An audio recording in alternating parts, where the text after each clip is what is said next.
terima kasih. Perkenalkan, nama saya Maliki dari Situbondo. Di sini saya ingin bertanya mengenai relasi antar umat beragama, khususnya umat Islam dan umat Nasrani. Di YouTube beredar video Abi yang menerangkan mengenai perjanjian Najron, yaitu perjanjian Nabi terhadap umat Nasrani apabila akan membangun gereja atau merenovasinya, hendaknya umat Islam membantu dengan ikhlas tanpa ada hutang. Lantas pertanyaannya, apakah hal ini dapat dianggap membantu dalam kesyirikan Nabi? Dan yang kedua, kira-kira dari mana sumber mengenai perjanjian Najron yang dilakukan oleh Nabi dan umat Nasrani ini? Karena ada sebagian tokoh yang mengkritik bahwa sumbernya tidak jelas, Abi. Mohon penjelasannya, terima kasih. Aduh. Oke. Saya juga baca itu. Saya juga dengar itu. Di sini pernah saya dengan Najwa. Itu dihadiri oleh yang sudah meninggal ini, siapa itu orang? Keren. Ketika itu saya berbicara tentang hubungan antara Kristen dan Islam. Lalu saya bawakan terjemahan dari janji Nabi kepada kaum Nasrani Najran. Itu dibacakan karena saya tahu Glenn mau datang, saya siapkan itu, saya suruh Najwa baca. Di situ antara lain disebutkan bahwa Nabi berjanji dan janjinya itu berlaku buat Najran dan semua penganut agama Nasrani sampai hari kiamat.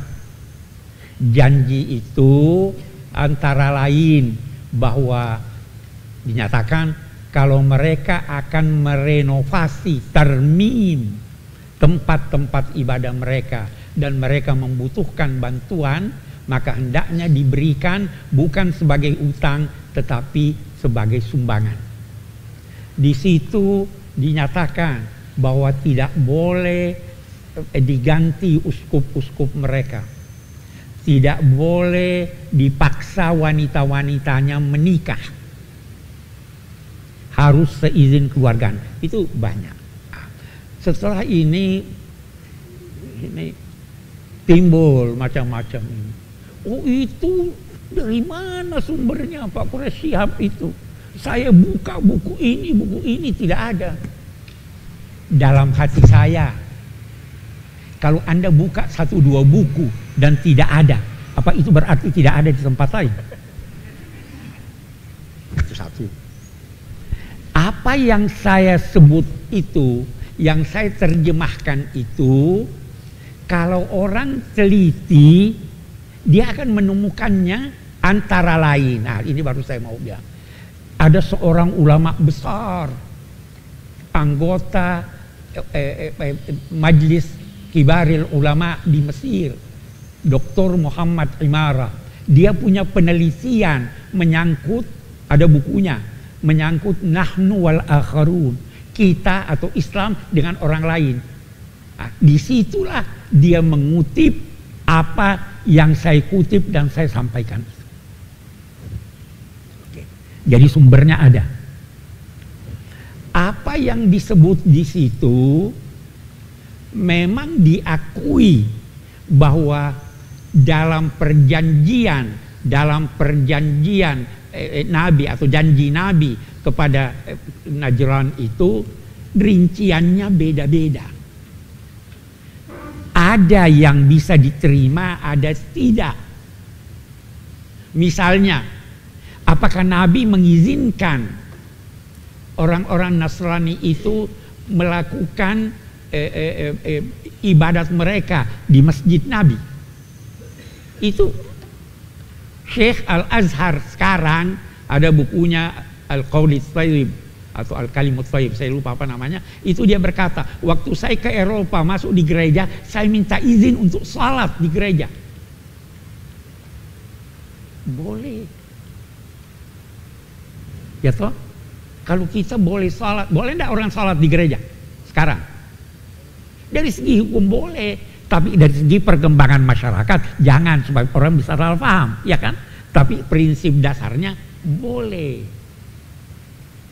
Nah, dia berkata, saya minta izin itu, saya teringat Najran, Nabi pernah minta memberi izin. Itu katanya pada saat kebaktian pada hari Paskah.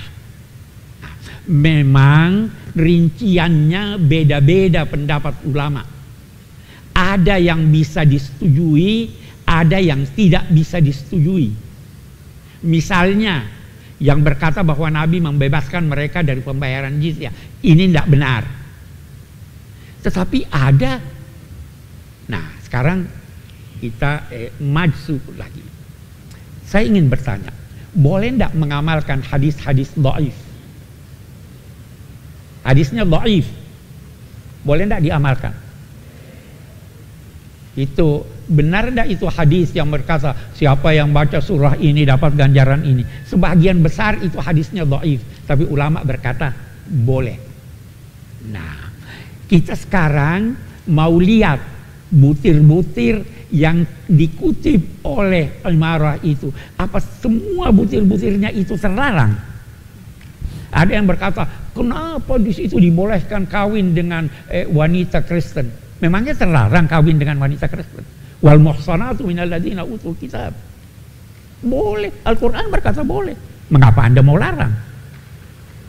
Sekarang, apakah di situ dikatakan membangun gereja atau merenovasi? Membangun itu sesuatu yang baru. Renovasi itu barangnya sudah ada, tapi diperbaiki karena rusak. Apakah ini tidak pernah terjadi pada masa lalu? Kata ulama beda pendapat memang, saya akui ulama beda pendapat. Mazhab Abu Hanifah membolehkan orang membangun, bukan cuma memperbaiki, membangun gereja. Syekh Al-Qardawi membolehkan. Kenapa? Mari kita lihat. Allah memberi izin tidak orang Nasrani melaksanakan tuntunan agamanya? Beri izin atau tidak? Ada beda antara izin dan restu. Ya. Kita baca ayat Al-Quran. Apa itu ayatnya? Walaula daf'ullahin nas ba'dhum bi ba'dhin lahuddimat sawami wa bi'un wa salawatun yuzkaru fihi ismullahi katsira. Kalau Allah tidak memberikan izin untuk manusia membela diri, maka pasti akan dirubuhkan masjid-masjid, gereja-gereja, sinagog. Jadi Allah menghendaki adanya ini atau tidak. Nah, kata ulama sekarang bahwa itu salah satu bentuk daripada membangun masyarakat dan menjalin hubungan baik.